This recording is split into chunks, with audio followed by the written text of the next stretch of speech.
अम, कल जो हम लोगों ने कल के लेक्चर में हम लोगों ने देखा था कि हमारे पास लिंक स्ट्रक्चर्स जो हैं वो किस तरीके से काम करते हैं। तो लिंक स्ट्रक्चर्स के अंदर हम लोगों ने देखा था they are quite simple thing. उसको एक मतलब हम लोग क्विकली रिवाइज़ कर लेते हैं। जैसे हमारे पास स्टैक में कोई 2 वैल्यूज़ पड़ी हुई हैं 5 और 2 टॉप पे और एक और वैल्यू हमारे पास आती है लेट्स से 7।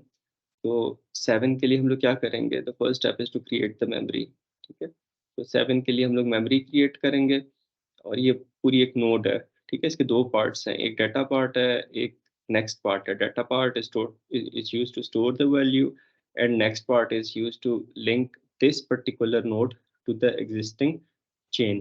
जो एक्जिस्टिंग आपके पास लिंक स्ट्रक्चर्स है, एक्जिस्टिंग वैल्यूज़ के साथ कनेक्ट करने के लिए हम लोग नेक्स्ट को यूज़ करते हैं। नेक्स्ट हमने कहा था कि क्योंकि इसके अंदर एड्रेस होगा, तो it should be a pointer, तो इसे हम लोगों ने पॉइंटर लिया हुआ है। और सेकंड थिंग इसके पॉइंटर की टाइप क्या होगी? क्योंकि ये 2 का एड्रेस नहीं स्टोर कर रहा, ये पूरी या स्टोर करेगा, ये पूरी नोड का एड्रेस जो है वो स्टोर कर रहा है, ठीक है? तो ये हम लोगों ने एक एनालॉजी ली थी कि पूरी node is kind of a house और उसके अंदर जो ये डाटा और नेक्स्ट पार्ट है दे आर रूम्स, ठीक है? So we do not store the address of a particular room, rather we store the address of the whole node. और जो पूरी की पूरी नोड है वो बेसिकली स्ट्रक्चर है नोड टाइप का। तो इस वजह से इस पॉइंटर की जो डाटा टाइप होगी that would be a pointer of type node. तो इस वजह से नोड्स डायरेक्ट नेक्स्ट लिया हुआ है हम लोगों ने। तो जब हमारे पास इसके अंदर कोई नई वैल्यू आती है जिस तरह पुश है, तो हम लोग एक टेम्परेरी पॉइंटर लेते हैं, हमारे पास एक टेम्परेरी पॉइंटर आ गया, फिर हम लोग न्यू नोट करते हैं तो हमारे पास एड्रेस एलोकेट हो जाता है। न्यू का ऑपरेटर जो है वो हमारे पास ये एड्रेस रिटर्न करता है, वो हम लोग टेम्प में स्टोर करा लेते हैं। इसका मतलब है टेम्प के अंदर हमारे पास जो है वो इस नोट का पूरी नोट का एड्रेस जो है वो स्टोर हो जाएगा। फिर उसके बाद हम लोग देखते हैं कि टॉप नल है या नहीं। टॉप के अंदर 2 वाली नोट का एड्रेस है, that means it would not be null. तो हम लोग ये करते हैं अगर वो नल नहीं है तो एल्स के अंदर आके हम लोग टेम्प डॉट नेक्स्ट के अंदर टॉप का एड्रेस स्टोर करा देते हैं। तो टेम्प डॉट नेक्स्ट ये वाला पार्ट है, इसके अंदर टॉप के अंदर जो एड्रेस है वो एड्रेस इसके अंदर आ जाएगा। तो इस नेक्स्ट वाले पार्ट के अंदर हम लोग जो है वो इस नोड का एड्रेस जो है वो स्टोर करवा देंगे। और फिर उसके बाद top is equal to temp हम लोग कर देते हैं। तो टॉप के अंदर अब इस न्यू नोड का एड्रेस जो है वो हमारे पास आ जाता है। और ऑफ कोर्स इससे पहले हम लोगों ने ये लिखा था temp dot data is equal to val. तो वैल में अगर 7 है तो इसके डाटा पार्ट में हमारे पास 7 आ जाएगा। और n प्लस प्लस हम लोगों ने कर दिया था कि हमारे पास एक वैल्यू जो है वो स्टैक में ऐड होती है। तो this is how we use link structures to add to push a new value onto the sir stack. जी बेटा, any question? सर किसी के माइक से डिस्टॉर्शन आ रही है। Maybe there is some question. आप लोग बेटा अपने माइक चेक कर लो, अगर कोई क्वेश्चन नहीं है तो माइक बंद कर दो प्लीज। Thank you. अच्छा जी, सो आई थिंक यहाँ तक सब साथ हैं, यहाँ तक किसी को कोई कंफ्यूजन नहीं है। तो अब हम लोग आगे मूव करते हैं। आगे मूव करने से पहले I I would just like ask a few question. जिस स्टूडेंट से मैं पूछूंगा वो स्टूडेंट जो है वो उसका आंसर करेगा। So it is related to link structures.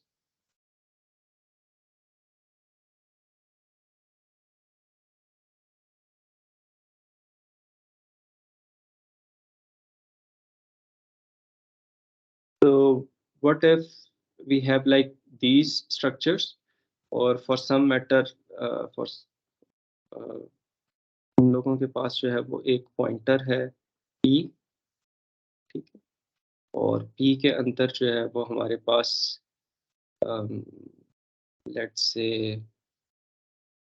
5 वाली नोट का एड्रेस है, या p के अंदर हमारे पास 2 वाली नोट का एड्रेस है, ठीक है?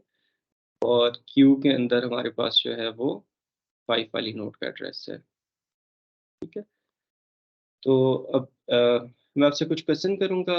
इस तरह का एक क्वेश्चन जो है वो लाज़मन आता है एग्ज़ाम्स में ना, तो कोशिश करें कि इसको आप समझ लें और अगेन कोई किसी की हेल्प नहीं करेगा। अ, जिससे मैं क्वेश्चन करूँगा सिर्फ़ वही आंसर करेगा। अच्छा, ये आपको समझ आ गई? 7 वाली नोट का एड्रेस टॉप में पड़ा हुआ है और जो 2 वाली नोट है उसका एड्रेस P में पड़ा हुआ है और जो 5 वाली नोट है उसका एड्रेस Q में पड़ा हुआ है, ठीक है? तो अगर हम लोग ये लिखते हैं टॉप डॉट डाटा ये डिस्प्ले करते हैं, ठीक है। तो what do we get? Humayun Khan.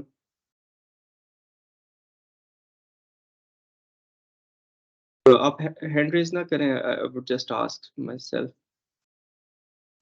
Khairullah. 7 sir होगा डिस्प्ले। जबरदस्त, जबरदस्त, एक्सीलेंट। अच्छा जी, ठीक है, 7 होगा क्योंकि टॉप के अंदर हमारे पास इस पूरी नोड का एड्रेस है। अब इसके किसी एक पार्ट को एक्सेस करना है, जिस तरह डाटा वाले पार्ट को एक्सेस करना है तो वो डॉट डाटा से एक्सेस करेंगे, ठीक है। और नेक्स्ट वाले पार्ट को एक्सेस करना है तो वो टॉप डॉट नेक्स्ट से जो एक्सेस करेंगे। और जब खाली टॉप लिखते हैं तो इसका मतलब है कि हमारी इस पूरी नोड का एड्रेस है। तो इसे हम लोग यहाँ पे इस तरह लिख लेते हैं कि जब हम लोग लेट से क्यू कहते हैं तो क्यू का मतलब है कि होल नोड,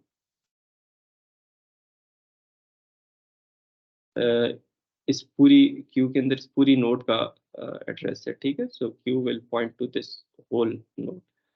और फिर जब हम लोग कहते हैं कि क्यू डॉट डाटा, तो इसका मतलब है कि हम लोग इसके अंदर लेट्स से इसके अंदर अगर 5 पड़ा हुआ है तो Q dot data would point to this value, right. ये जो इसका हमारे पास ये इंटरनल जो पार्ट है, या इसको अगर हम लोग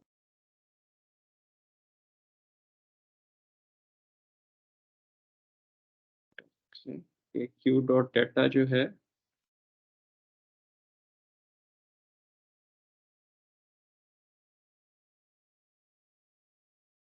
ये हमारे पास पॉइंट कर रहा होगा इसको, जो हमारे पास ये 5 वाला जो हमारे पास पार्ट है, डाटा वाला जो पार्ट है।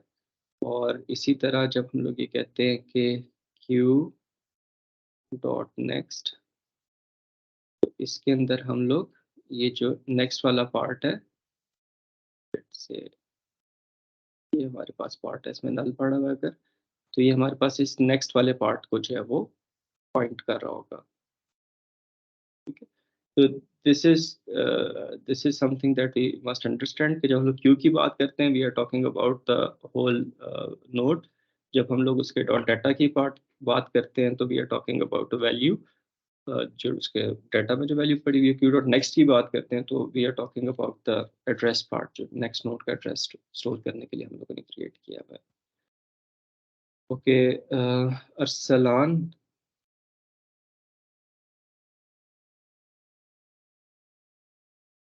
अरसलान है।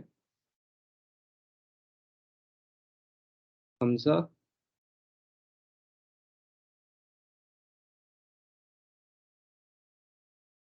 वकास। हानिया।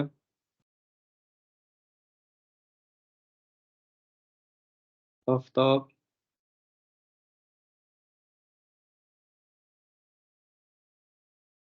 Basit. Yes sir.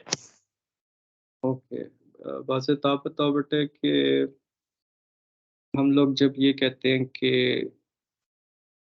Top dot next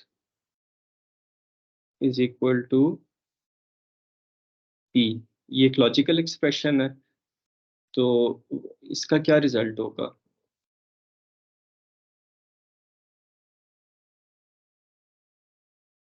sir इसमें 2 होगा क्यों? क्योंकि सर हम पी पी में जो वैल्यू है ना वो नेक्स्ट को वो कर रहे हैं, स्टोर कर रहे हैं नेक्स्ट में। अदर वे अराउंड है कि टॉप डॉट नेक्स्ट में जो एड्रेस है वो हमारे पास वही एड्रेस है जो पी में पड़ा हुआ है, ठीक है। तो आपके पास जो पॉइंटर्स होते हैं उसके अंदर कोई भी एड्रेस हो सकता है, दो पॉइंटर्स में सेम एड्रेस भी हो सकता है। तो अगर हम लोग इसको डीबग करके देखेंगे तो हमारे पास 7 डॉट नेक्स्ट के अंदर जो एड्रेस पड़ा हुआ है, टॉप डॉट नेक्स्ट के अंदर जो एड्रेस पड़ा हुआ है, that would be the same as the address stored in p, ठीक है। तो हमारे पास इन दोनों में सेम एड्रेस होगा, तो this would result in to true.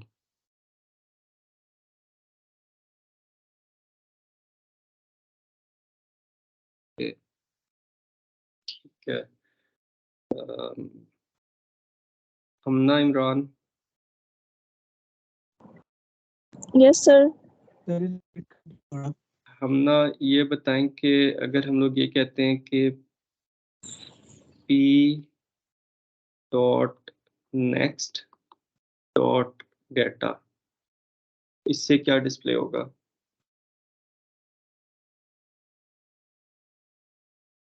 ये वैलिड है या नहीं? पहले ये बता दें, अगर वैलिड है तो इससे क्या डिस्प्ले होगा?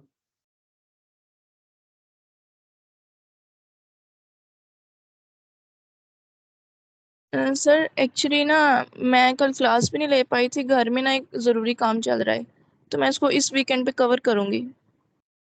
Okay, we just make sure this is very important topic, so you need to make sure that you cover this ना. Okay sir. उदेश,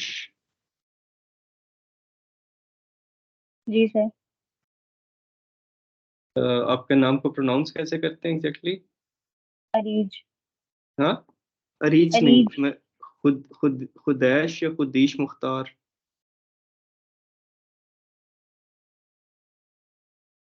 आपकी क्लास फेलो हैं, ये कोर्स ले रहे हैं? ये कोर्स नहीं ले रहे सर। अच्छा, मेरे पास जो आपकी तरफ से लिस्ट आई थी सीआर की तरफ से, उसमें था कि ये ले रहे हैं। शामिल यस सर। जी बेटे, आप बताओ same question. P dot next dot data, पहले ये बता दो ये वैलिड स्टेटमेंट है या नहीं? अगर वैलिड है तो इसका रिजल्ट क्या होगा? सर पी डॉट नेक्स्ट तक तो मुझे सही लग रहा है, लेकिन P dot next dot data जो है सर, मेरे ख्याल से सर शायद ये वैलिड ना हो। क्यों वैलिड नहीं होगा? क्योंकि ये जो एरो है ना, ये हम लोग पॉइंटर्स के साथ यूज करते हैं। तो मेरा ख्याल है कि अगर पी डॉट नेक्स्ट इटसेल्फ एक पॉइंटर है, तो उसके उसके अंदर जब आप डाटा करोगे तो उस पॉइंटर का जो डाटा पार्ट है वो आप एक्सेस करने की कोशिश करोगे।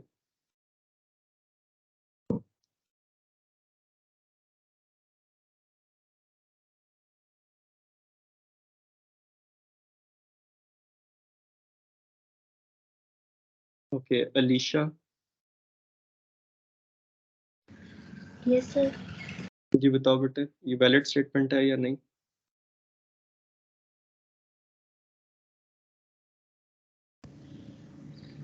सर हो सकती है सर। यकीन से बात करते हैं, चले कहते हैं वैलिड है, तो इसमें क्या रिजल्ट सर आएगा इस तरह इसका? की स्टेटमेंट पहली दफ़ा ही देखी है। तो अच्छा ना, एग्जाम से पहले देख लिए, एग्जाम में देखते फिर क्या करते? आपके ख्याल में क्या आएगा, इसका रिजल्ट क्या होगा? सर 2। क्यों?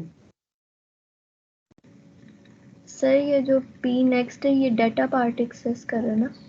नहीं, पी डॉट नेक्स्ट तो टू का जो नेक्स्ट वाला पार्ट है उसको एक्सेस कर रहा है। फिर 5 पहले आएगा। 5 आएगा, अगर वो 5 नहीं आएगा फिर आप क्या कहेंगे 7 आएगा?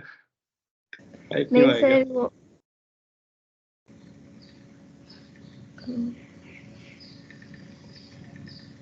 क्यों सर वो आएगा बेटा?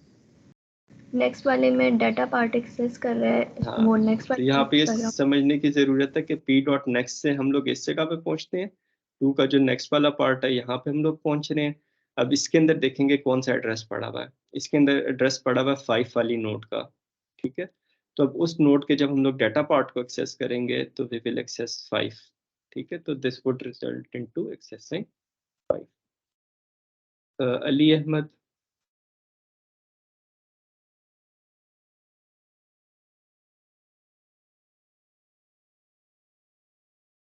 अदनान,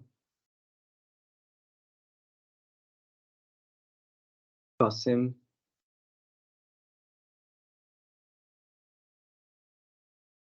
शाहजेब। Yes sir. जी शाहजेब, आप बताओ बेटे, अगर हम लोग ये स्टेटमेंट लिखते हैं कि p dot next is equal to 5, तो ये एक वैलिड स्टेटमेंट है? अगर है तो इसकी आउटपुट क्या होगी? सर वैलिड तब होगा अगर इफ लगाएंगे, तो ऐसे लिखेंगे तो फिर तो ये वैलिड नहीं है। नहीं, वो मसला नहीं है, क्योंकि आप देखो जब हम लोग रिटर्न कर रहे थे, जब स्टैक के अंदर टॉप का फंक्शन था तो रिटर्न के अंदर डायरेक्ट एक्सप्रेशन लिखती थी ना, और आप इवन सी आउट के अंदर भी डायरेक्ट एक्सप्रेशन लिख सकते हो, that is not a problem. ठीक है अगर सर। एक इफ़ के अंदर एक स्टेटमेंट यूज़ कर सकते हो तो वो इफ़ के बाहर भी वैलिड होगी। यस चलो अगर इफ़ के अंदर ले जाते हैं तो फिर ये ट्रू होगी या फॉल्स होगी?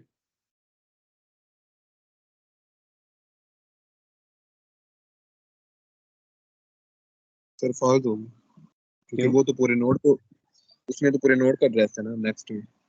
एक्सीलेंट। तो ये अब यहाँ पे क्वेश्चन आ जाता है रन टाइम और कंपाइल टाइम का। कंपाइल टाइम ये होता है कि आप एक प्रोग्राम को जो है वो कंपाइल कर रहे हो, उस वक्त कोई एरर आता है, दैट मीन्स कि आपके सिंटैक्स में या आपके जो है वो लॉजिकली कोई प्रॉब्लम है, सिंटैक्टिक या लॉजिकल प्रॉब्लम है। और रन टाइम का मतलब ये है कि जब आप प्रोग्राम को रन करते हो तो आपका प्रोग्राम क्रैश कर जाता है, ठीक है, रन टाइम पे उसमें कोई एरर आ जाता है। जिस तरह डिवीजन बाय ज़ीरो है, आप यूज़र से कोई नंबर लो और यूज़र ज़ीरो देते हो और आप उससे डिवाइड कर दो किसी चीज़ को, तो आपके पास वो रन टाइम एरर आ जाता है। तो यहाँ पे पहली बात मुझे ये बताएं कि ये यहाँ पे अगर कोई एरर आएगा तो वो रन टाइम पे आएगा, कंपाइल टाइम पे आएगा?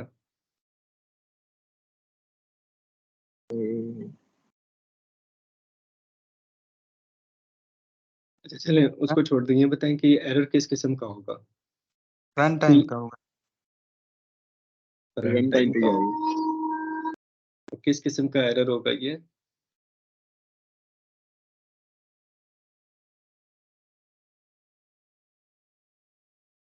ओके, इसके अंदर जब हम लोग कंपैरिजन ऑपरेटर यूज़ कर रहे होते हैं तो we need to understand sir we logical need to error आएगी। look at the data type of on both the sides था। तो okay, first I will try with some student. Farhan, आप इस बारे में क्या कहते हो बेटा?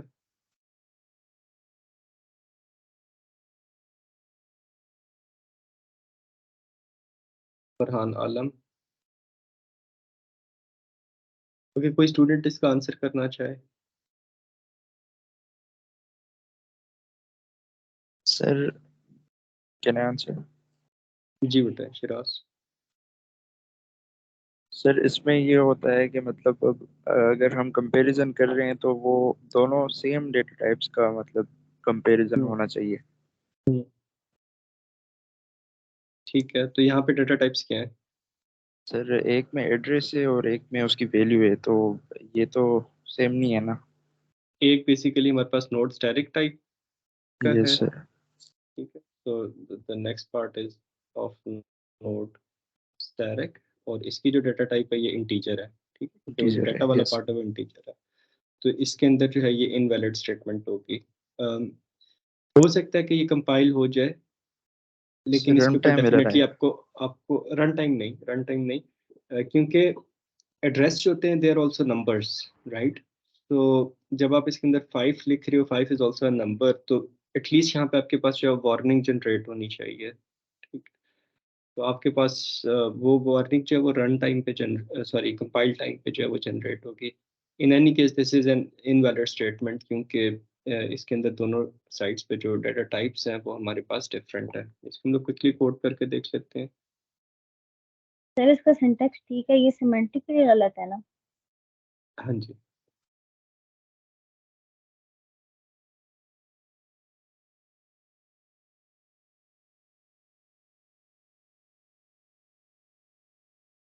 देयर आर 4 वार्निंग्स, क्योंकि वो फंक्शंस हमारे पास सही नहीं है, तो हम लोग इसके अंदर ये कह रहे हैं कि नोड स्टैटिक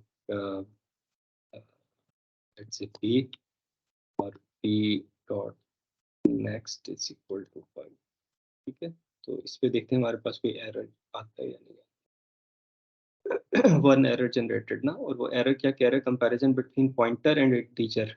तो वो हमारे पास ये कंपाइल टाइम पे ये एरर आ गया, ठीक है। ऑल तो सिंटैक्स इसका ठीक है, लेकिन ये कि आपके पास वो ये कह रहा है कि नोट स्टैटिक और इंटीजर को आप कंपेयर नहीं कर रहे, जो हम लोगों ने यहाँ पे फिगर आउट किया था। So you get a run time error based on this statement. अच्छा जी, फरहान आलम हैं। जब मैं आपका नाम लेता हूँ तो आप अपना माइक जो है वो अनम्यूट कर दिया करें एंड कीप इट अनम्यूटेड, ठीक है। जब तक नेक्स्ट स्टूडेंट पे ना मूव कर जाऊँ आप उसे अनम्यूट रखा करें। शाहजेब।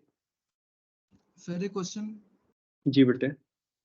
सर अगर टाइप कास्ट करके उसको करें, जैसे ये एरर दे रहा है ना कि वो एक नोड स्टैटिक टाइप का और एक इंटीजर टाइप का, और अगर हम इसको टाइप कास्ट करके उसमें करें उसको असाइनमेंट स्टेटमेंट से, तो फिर एरर आएगा?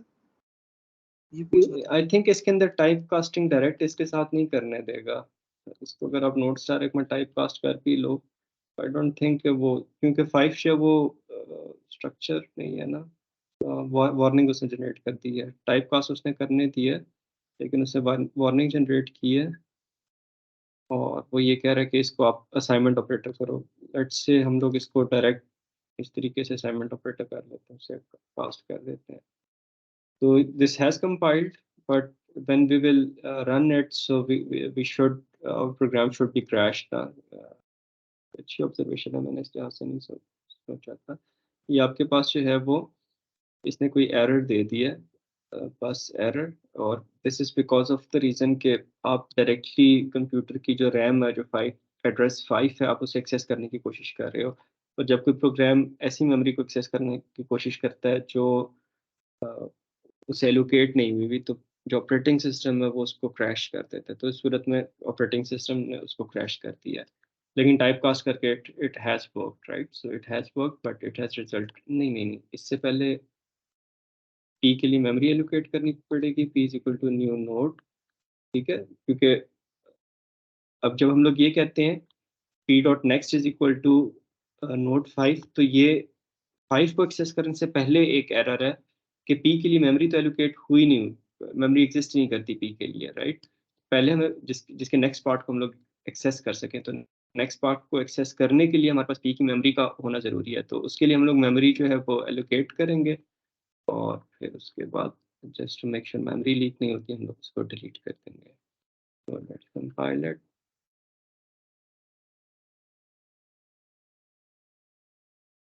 Actually, it has worked, right? So I thought that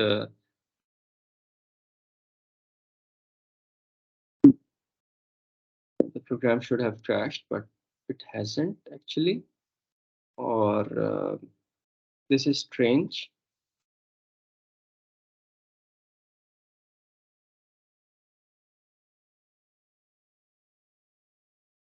Operating system को इसको मेरे ख्याल से क्रैश कर देना चाहिए था, which it hasn't.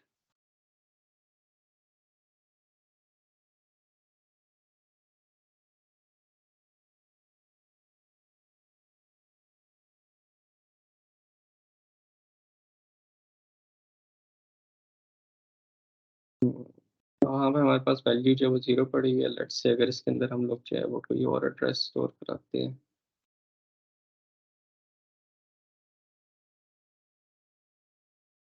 वहाँ पे वो 0 दे रहा है। आई एम नॉट श्योर कि वहाँ पे एक्चुअली 0 पड़ा हुआ है या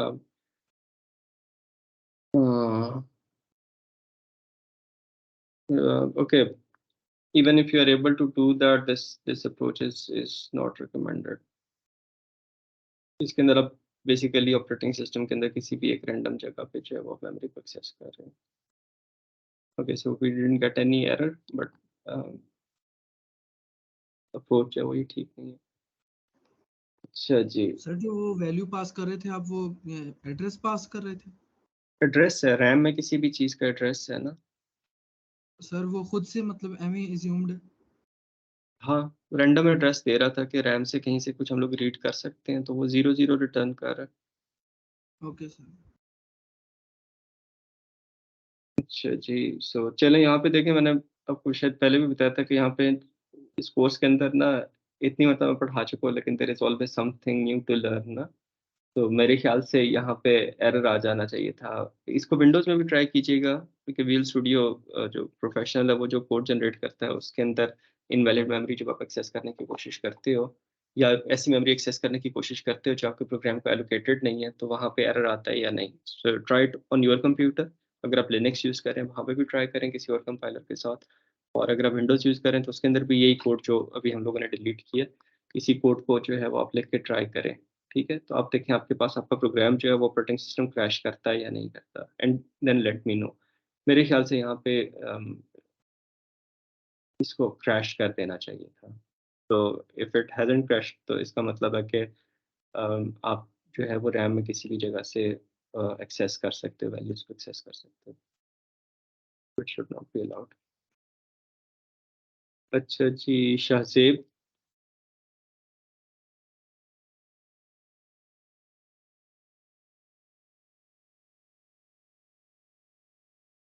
अली बिन कदीर। Yes sir. अच्छा, अली ये बताएं बेटा कि अगर हम लोग ये लिखते हैं कि पी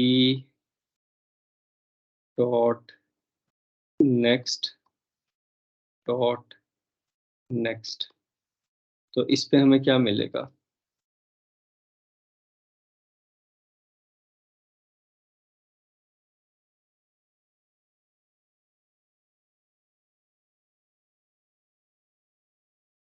अब आप लोग माइक अनम्यूट कर दिया करें और उससे फिर अनम्यूट रखा करें ना, जब तक मैं नेक्स्ट स्टूडेंट पे मूव ना करता हूँ। सर फिर आप ये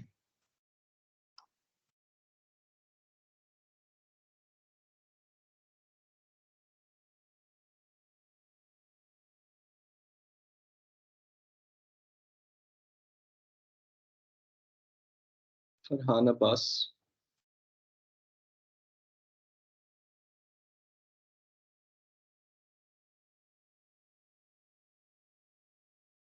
Arbaaz.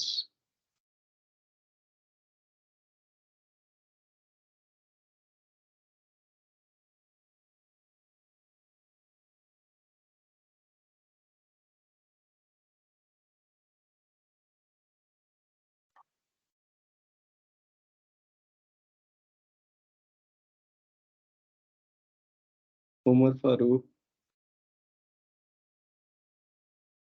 Yes Salman sir. Ahmad.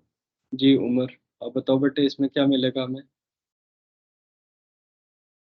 Sir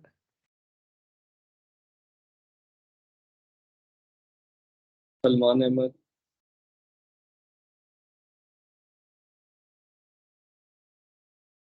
सारा।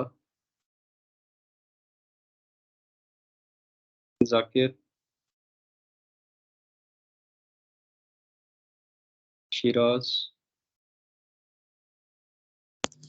सर नेक्स्ट में सर नल होगा। एक्सेलेंट। तो इसे आप थोड़ा सा एक्सप्लेन करोगे क्यों नल होगा? सर जैसे ही हम पी डॉट नेक्स्ट पे जाते हैं तो उसमें नेक्स्ट वाली नोड का एड्रेस है 5 वाली नोड का सर क्यू का। ठीक है, तो पी डॉट नेक्स्ट के सर अंदर हमारे पास 5 क्यू वाली डॉट नोड का एड्रेस नेक्स्ट है विच इज क्यू, सर और देन उसके क्यू फिर डॉट दो नेक्स्ट पार्ट्स में हैं। सर उस जी। यस सर 2 पार्ट्स हैं ना, उसमें भी हम एक्सेस कर रहे हैं उसके नेक्स्ट पार्ट को। सर नेक्स्ट पार्ट में नल पड़ा हुआ है। Excellent, very good. तो उसमें नल पड़ा हुआ तो this would result into null, case के अंदर हमारे नल। पास नल मिलेगा। सी आउट करेंगे तो जीरो डिस्प्ले हो जाएगा। अच्छा जी, जैन अब्बास।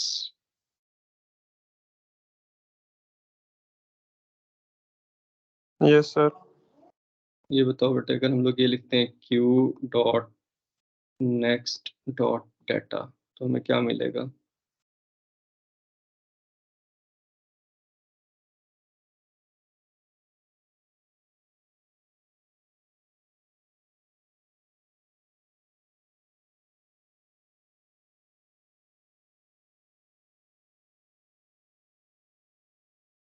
सर क्यू में 5 वाले नोड का पूरे का एड्रेस है, और जब क्यू को नेक्स्ट करेंगे तो सर हम उसके एड्रेस को कर रहे हैं, और जब नेक्स्ट डेटा को करेंगे तो सर 5 सर।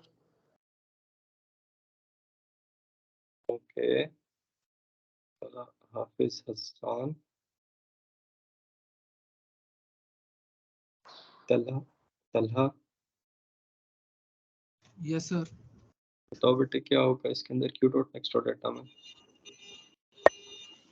सर सर कुछ भी नहीं देगा। सर आगे तो कोई वैल्यू है नहीं एज सच कुछ, तो यार कुछ भी नहीं आएगा यार, गार्बेज वैल्यू आएगी। You are close, you are close. कोई आंसर करना चाहेगा इसको? जी सर। जी बेटे। नल तो नहीं आएगा। सर मतलब वो ये इनवैलिड स्टेटमेंट है क्योंकि वो उसकी एड्रेस तो मतलब नल है ना, तो वो उसने क्या डाटा को देना है? ठीक है, तो ये इनवैलिड कंपाइल टाइम पे होगी, रन टाइम पे होगी? सर ये रन टाइम पे होगा। कंपाइल टाइम नहीं, कंपाइल टाइम पे बेटे उस वक्त होगी ना कि जब आपके पास एड्रेसेस एलोकेट हो गए हैं। तो कंपाइल जब तक एड्रेसेस जो एलोकेट होते हैं वो जब प्रोग्राम को रन करते हैं तब एड्रेसेस एलोकेट करते हैं।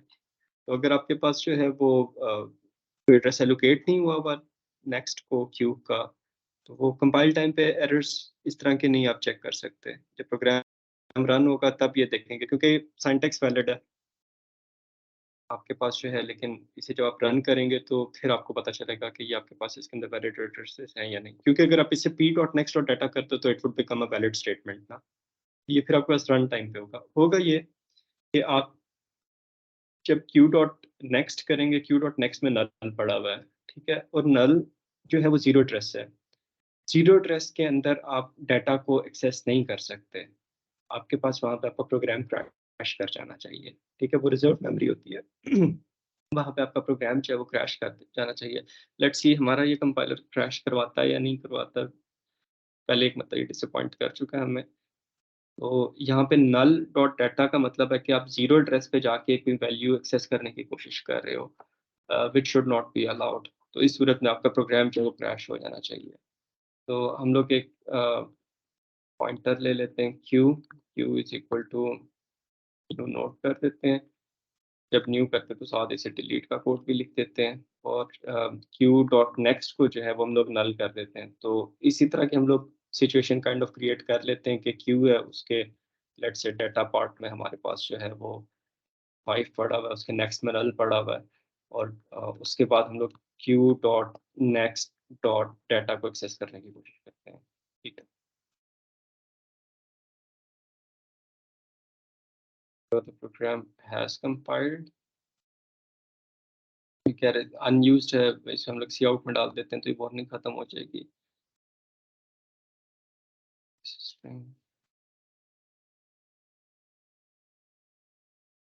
मे भी जो ऑप्टिमाइज जो कंपाइलर जो कोड जनरेट करता है ना, बाइनरी कोड जनरेट करता है, उसके अंदर ऑप्टिमाइजेशन होती है, और उस ऑप्टिमाइजेशन के अंदर अगर कोई वैल्यू यूज़ नहीं हो रही तो वो एज सच आपके पास उसको वो कंपाइल ही नहीं करता, उसके कोड ही उसका जनरेट नहीं करता। तो let's see if that's the case here.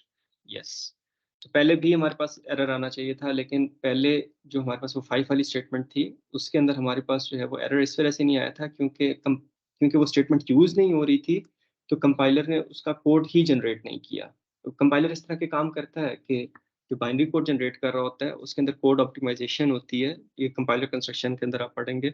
उस कोड ऑप्टिमाइजेशन में ये होता है कि आपके पास अगर कोई आप कोई चीज़ यूज़ नहीं कर रहे तो उसका बाइनरी कोड जनरेट ही नहीं होगा। तो इस सूरत में जब हम लोग सिर्फ डाटा लिख रहे थे, उसको यूज़ नहीं कर रहे थे, तो ऐसा यूज़ नहीं हो रहा कहीं पे भी असाइनमेंट में, किसी भी वैल्यू को आप किसी भी फंक्शन के अंदर यूज़ नहीं कर रहे तो उसका कोड नहीं जनरेट होगा। अब यहाँ पे क्योंकि हम लोग उस वैल्यू को डिस्प्ले करने की कोशिश कर रहे हैं, तो Q dot next would point two an address, ठीक है, विच वुड बी जीरो। उसमें नल पड़ा हुआ है, जीरो लोकेशन पे जाके जब आप डाटा को एक्सेस करने की कोशिश करेंगे तो आपके पास जो है वो एरर आ जाएगा। ये सेगमेंटेशन फॉल्ट आती है जब ऑपरेटिंग सिस्टम आपके प्रोग्राम को किल कर देता है, उसे एग्जीक्यूट करने से रोक देता है।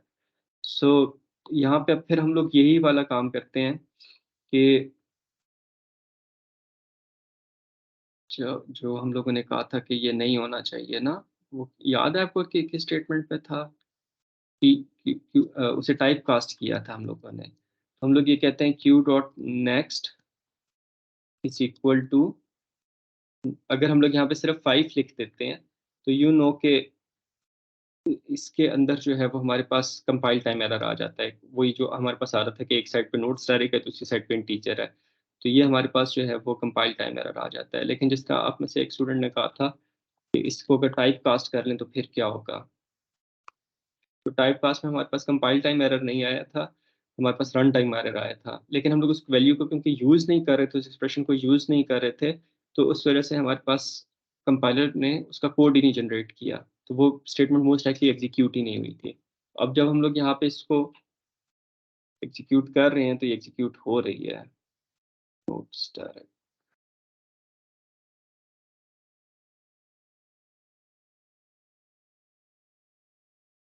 और इसको again then the question would be कि आप इसको जो है वो आप अपने कंपाइलर के ऊपर से कंपाइल करके रन करके देखें कि आपके पास जो है प्रोग्राम क्रैश होता है या नहीं। और इसको अगर 0 दे दें हम लोग,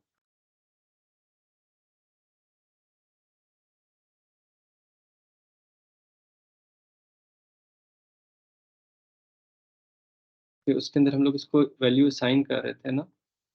ओके, कंपैरिजन में इट वुड वर्क, हम लोग इसको वैल्यू असाइन कर रहे थे q dot next is equal to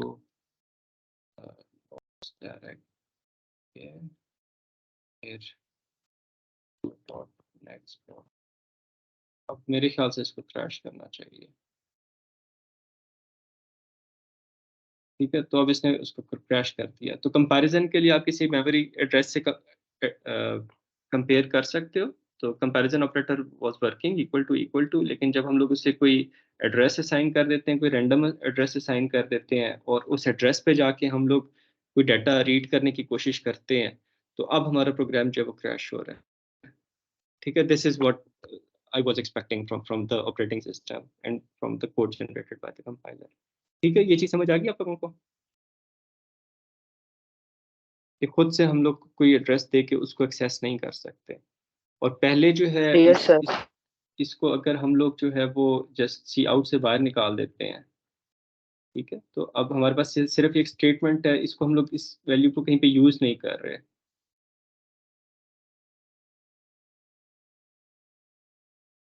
तो फिर हमारे पास सेगमेंटेशन फॉल्ट नहीं आई। सेगमेंटेशन क्यों फॉल्ट नहीं आई? क्योंकि कंपाइलर ने जो बाइनरी कोड जनरेट किया उसने इस स्टेटमेंट को निकाल दिया जो यूजलेस स्टेटमेंट है। तो वो प्रोग्राम को एफिशिएंट बनाने के लिए यूजलेस स्टेटमेंट को कोड ऑप्टिमाइजेशन के जरिए कंपाइलर निकाल देता है, उसने उसको निकाल दिया। ओके, आई थिंक जो अभी पॉइंटर्स है, लिंकेज है, उसकी सारी चीज़ें जो हैं वो आप लोगों को अच्छे तरीके से समझ आ गई हैं, which is very good. Now we come to the your homework कि हम लोग इन फंक्शंस को जो है वो वन बाय वन इम्प्लीमेंट करते हैं। लेकिन ये जो इम्प्लीमेंटेशन है इसके अंदर आप लोग जो है वो हेल्प करेंगे कैसे कैसे इम्प्लीमेंट करना है।